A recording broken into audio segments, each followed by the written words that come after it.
आता जवळपास 11:15 होत आले आणि मी आता माझा ब्लॉग सुरुवात करते. घरातली सर्व कामं झालेली आहे. आता बस आंघोळ करायची आहे. चला तर मग बघूया 2 मुलांचा आपला आंघोळीचा राडा. माहेश्वरी जबरदस्ती आंघोळीला नाही म्हणत होती, पण मी तिला जबरदस्ती म्हणत होते की आंघोळीला चल. तोपर्यंत मी तिचं सर्व ड्रेस जे काही तिला आंघोळीनंतर लागणारं सामान पहिलेच काढून ठेवते. आंघोळ करून आल्याबरोबर मग तिला तयारी करायला सोपं पडतं.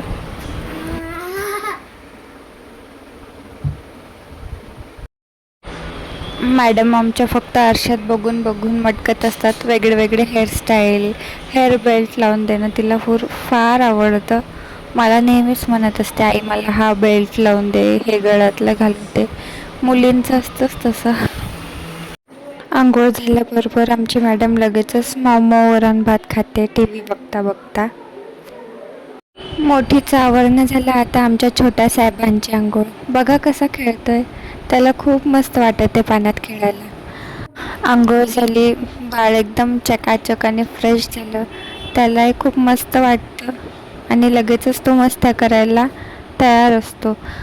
आता सगळ्यात मेन कसरत म्हणजे बाळाची तयारी करून देणं. लहान मुलांना तयारी करून देणं म्हणजे तारेवरची कसरतच असते. कारण ते कधीच एका ठिकाणी थांबत नाही. 100 वेळा इकडे तिकडे पळतात. त्यांना काही ना काही आजूबाजूची वस्तू घ्यायची असते, त्यामध्ये त्यांचं मन रमतं. त्यांना कपडे घालणं म्हणजे त्याहून अवघड, कारण ते एका ठिकाणी ते बिलकुलच थांबत नाही. त्यांना फक्त जी वस्तू दिसली ती घ्यायची असते, इकडे तिकडे धावायचं असतं. मुलांचं लहानपण एवढ्या झपाट्यानं निघून जातं की नंतर त्यांच्या फक्तच आठवणी उरतात. त्यामुळे तो आनंद प्रत्येक क्षणी घेणं खूप गरजेचं असतं. कधी कधी काम करून खूप थकवा येतो, चिडचिड होते, पण नेहमी एक गोष्ट लक्षात येते की मुलांचं लहानपण परत येणार नाही. चला, इकडे मी पण माझी आंघोळ वगैरे करून एकदम फ्रेश झाली होती. दिवसभराचा थकवा तो आंघोळीनं एकदम लगेच निघून जातो. दुपारची वेळ झाली आहे, लेकरं पण झोपले. आता मी थोडंसं माझ्यासाठी टाईम स्पेंड करणार आहे, ज्यामध्ये माझे काही ज्वेलरी सेट्स आहेत हे मी तुमच्यासोबत शेअर करणार आहे. कामाचा पसारा तर रोजचाच आहे, तो आयुष्यभरही संपणार नाही. पण थोडेसे काही क्षण जगूयात आपल्या नावाचे. तर काय होतं ना, आपण नेहमी कोणत्या प्रोग्रामसाठी जातो किंवा बाहेर जातो तेव्हा तयारी करायची असते, तर आपण सर्व पसारा एकदम काढून घेतो आणि मग ते नंतर सगळं सामान अस्ताव्यस्त पडलेलं असतं. ते ऑर्गनाईज करण्यासाठी आज करू उद्या करू असं करून करून ते सर्व पडलेलं असतं. म्हणून आज मला थोडा वेळ मिळाला, तर मी विचार केला, म्हणलं आपण आपले सर्व ज्वेलरी सेट व्यवस्थित ऑर्गनाईज करूया आणि त्याच निमित्तानं तुमच्यासोबत शेअरही करूया. हा गोल्डन कलरचा चोकर अनेक साड्यांसोबत जातो, मॅचिंग असा आहे तो कोणताही. आणि हा चोकर जो आहे याच्यामध्ये खूप आठवणी दडलेल्या आहेत. हा मी माझ्या मोठ्या मुलीच्या बारशाला घातला होता. अगदी सिंपल असा लुक आला होता, पण छान वाटत होतं. कारण जेव्हा मुलं लहान असतात तेव्हा जास्त आपण हेवी वगैरे घालू शकत नाही. त्याच्यासोबत हे स्टड्स, हे पण असं मिनिमल लुक यानं तयार होतं. कमी ज्वेलरीमध्ये छान लुक तयार होतं. आणि माझे सर्व ज्वेलरी व्यवस्थित मी असे पॉलिथिनमध्ये पॅक करून ठेवते. सर्व एक सेट ॲट अ टाईम त्याच्यामध्ये कानातले हे टाकून ठेवते, म्हणजे ते वेळेवर सापडले पाहिजे.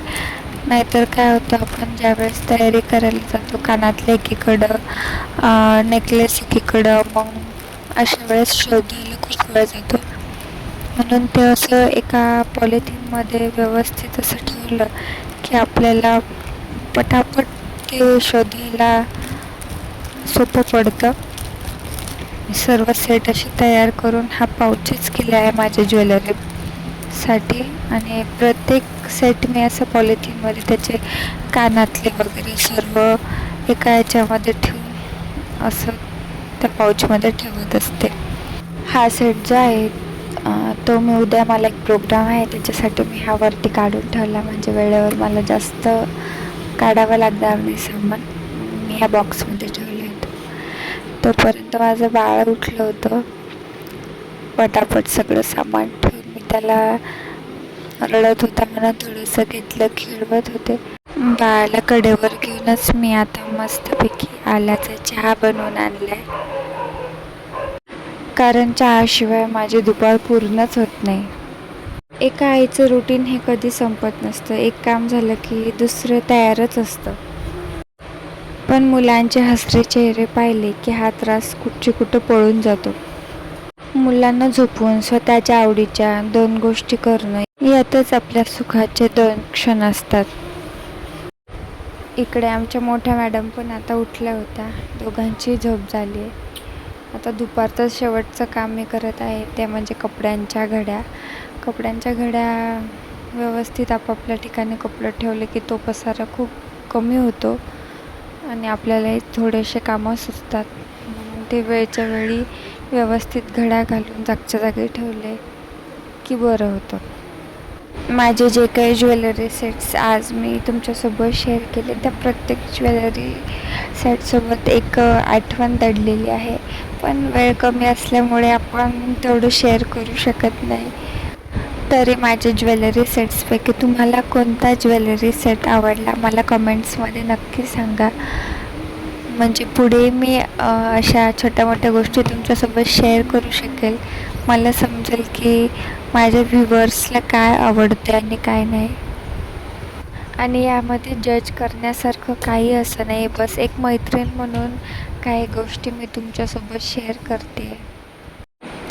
तर नमस्कार मंडळी, मी तो व्लॉग दुपारी तिथेच थांबवला होता आणि आता झालेली आहे सकाळ आणि सकाळी असते डब्याची गडबड, म्हणून मी आता करत आहे अहोंचा टिफिन, ज्यामध्ये मी देत आहे भेंडीची भाजी. सकाळी सकाळी ना खूप गडबड असते, सो सुक्या भाज्या ह्या टिफिनसाठी बेस्ट असतात, त्या लवकर होतात. आणि एकीकडे वरण भाताचा कुकर पण मी लावून दिला, म्हणजे लागोपाठ कामं असे होऊन जातात. प्रत्येक कामाला स्पेशल असा वेळ नाही द्यावा लागत. एकात एक कामं केली की ते पटकन आवरतात. स्वयंपाक झाला, टिफिन दिला. आता बारी असते भेंड्यांची. सर्व ओटाभर भांडी पसरली असतात, ती मी घासून घेतली आणि आता बारी आहे ओटा पुसायची.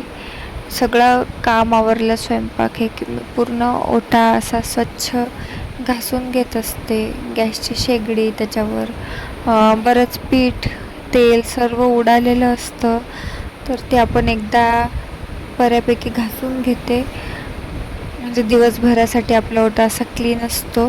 मध्यात काम पडून एवढं डीप क्लिनिंग करायची गरज नाही पडत. एकदा ओटा असं सगळं आवरल्यानंतर एकदा असं पुसून घेतला की मग आपल्यालाही बाकीचे कामं करायला सोपं पडतं. ओटावर पसारा असला की आपल्याला पण सुचत नाही. ओटा झाला की मी लगेचच सर्व बेसिन, टॅब्स हे क्लीन करून घेत असते. तर कसा वाटला माझा आजचा व्लॉग मला कमेंट्समध्ये नक्की सांगा. ह्या काही डाळी मी भिजू घातल्यात. याच्यामध्ये मी माझ्या बाळासाठी होममेड सॅरेलॅक बनवणार आहे. याची रेसिपी मी नेक्स्ट व्लॉगमध्ये तुमच्यासोबत शेअर करणार आहे. तर अशाच छान छान व्हिडिओसाठी माझ्या चॅनलला सबस्क्राईब करा, लाईक करा, शेअर करा. काळजी घ्या. बाय.